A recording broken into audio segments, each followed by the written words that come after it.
আসসালামু আলাইকুম। সবাই কেমন আছেন? আশা করি সবাই খুব ভালো আছেন। হাতে মাত্র 10 মিনিট সময় থাকলে এবং শুধু একটু আলু এবং আটা থাকলে করে ফেলতে পারবেন এমন মজার পকেট নাস্তা রেসিপি।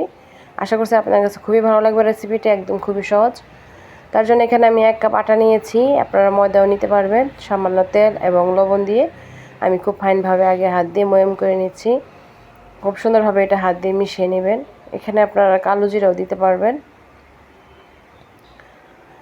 এবার এটা খুব সুন্দরভাবে হাত দিয়ে মিশানোর পর এখানে আমি দিয়ে নেব পানি।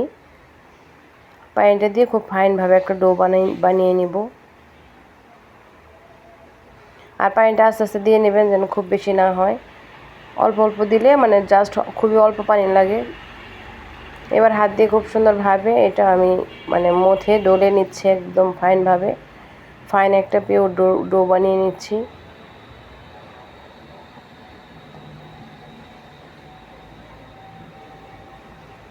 এই ডোটা যত ভালোভাবে মাখবেন ততই কিন্তু সুন্দর হবে আপনার নাস্তাগুলো। বিকালে চায়ের আড্ডায় তো এই নাস্তাটা খুবই জমজমাট, সবাই খুব পছন্দ করে খায়, এত মজা হয় এই নাস্তা রেসিপিটি।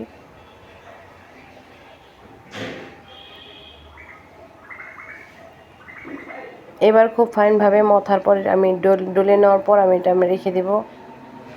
এবার আমি নাস্তার ভিতরে যে আলুর পুর রেডি দিব সেটা রেডি করে নিচ্ছি। এখানে আলুটা আগে সিদ্ধ করে নিয়েছিলাম। এবার হাত দিয়ে খুব ফাইনভাবে আলুটা ডলে নিচ্ছি, একদম ফাইনভাবে ম্যাশ করে নিচ্ছি আলুটা।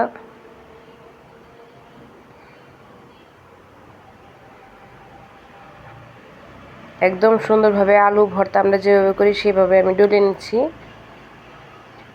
এটা আপনারা ম্যাশার দিয়েও করতে পারেন। এবার দিয়ে নিব পেঁয়াজ এবং কাঁচামরিচ, খুবই সিম্পলভাবে যেহেতু রেসিপিটি করেছি, এবং দিয়ে নিয়েছি ধনেপাতা। এবার সব কিছু একসাথে মিশিয়ে ভালোভাবে মেখে নেব।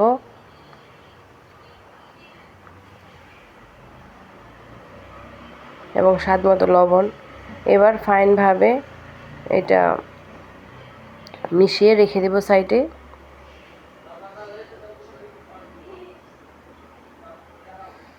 এবার যে ডোটা আমি করে নিয়েছিলাম সেটা দিয়ে আমি দুটো লেচি করে নিচ্ছি। এবার একটা খুব ফাইনভাবে রুটি তৈরি করে নেব, অনেক বড় করে। দেখতেই পাচ্ছেন ফাইন বড় একটা রুটি তৈরি করে নিয়েছি। এবার সাইড থেকে কেটে দিব।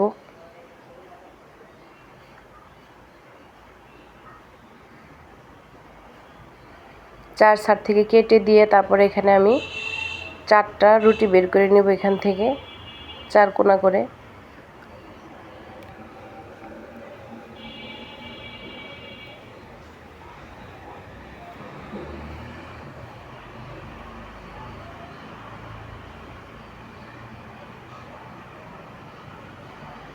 এবার 4 কোনা করে রুটি বের করে নিলাম। এবার এখানে যে আলুর পুরটা আমি রেখেছিলাম সেই পুরটা দিয়ে নিচ্ছি।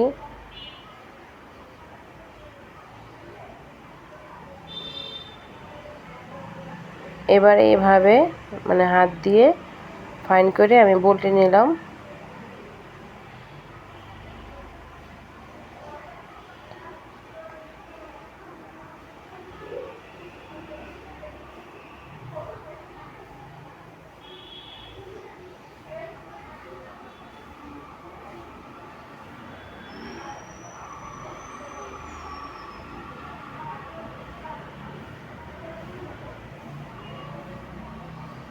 এইভাবে দিয়ে নিচ্ছি।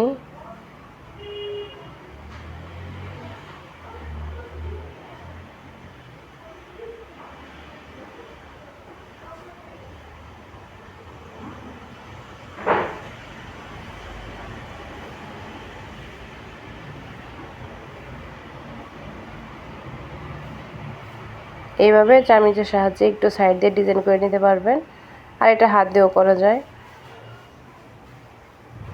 একটা হয়ে গেল সুন্দর পেটিস নাস্তাগুলো।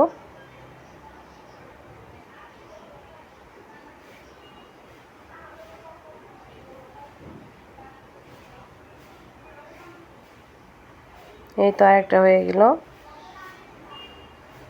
খুবই সহজ। এটা নাস্তা টেবিলে যদি থাকে তাহলে সবাই এটাই খাবে, এত মজা হয়। আর বানাতেও খুবই সহজ এবং খুবই অল্প উপকরণ লাগে, আটা এবং আলু থাকলে হয়ে যায়। এই তো হয়ে গেল আরেকটা।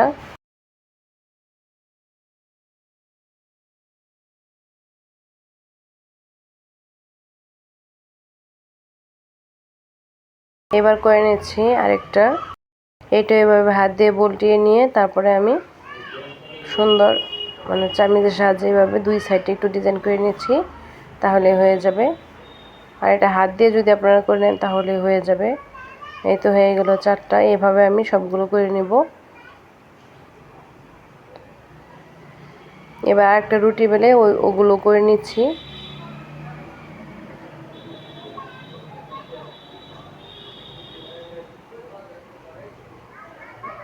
এই তো এগুলো হয়ে যাচ্ছে।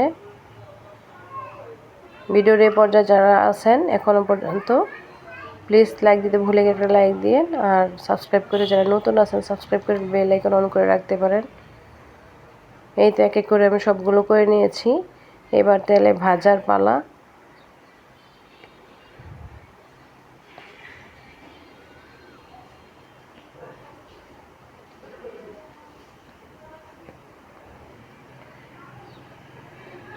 এবার ফাইনভাবে আমি ওই নাস্তাগুলো দিয়ে নিচ্ছি।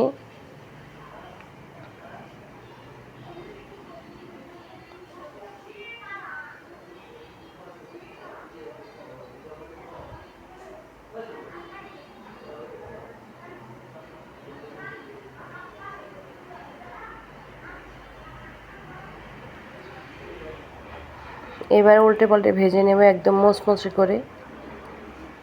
এটা যতটা মুচমুচে করবেন ততই কিন্তু ভালো লাগবে খেতে।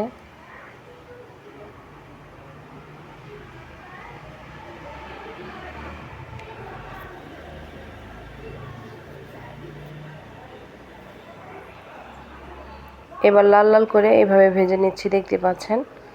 ঠিক এরকম লাল লাল করে ভেজে নেবেন, তাহলে কিন্তু খেতে ভালো লাগবে। আপনারা চাইলে বিভিন্ন সসের মানে সাথে এটা খেতে পারেন।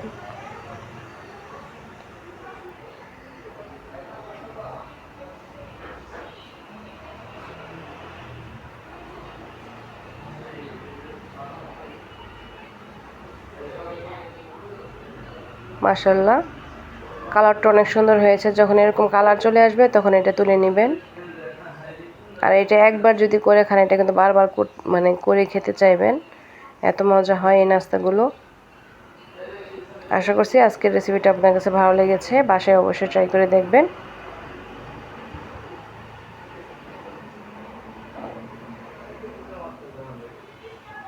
এই তো দেখতে পাচ্ছেন কতটা কালারফুল হয়েছে, মাশাআল্লাহ।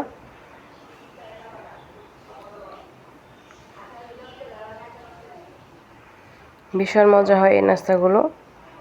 দেখতে দেখতে ভিডিও শেষ পর্যায়ে চলে আসছি। আজ এই পর্যন্ত। সবাই ভালো থাকবেন, সুস্থ থাকবেন। দেখা হবে পরবর্তী রেসিপির সাথে। সে পর্যন্ত সবাই ভালো থাকেন আর চ্যানেলের সাথেই থাকেন। আজ এই পর্যন্ত। আসসালামু আলাইকুম ওয়া রাহমাতুল্লাহি ওয়া বারাকাতুহু। আল্লাহ হাফিজ।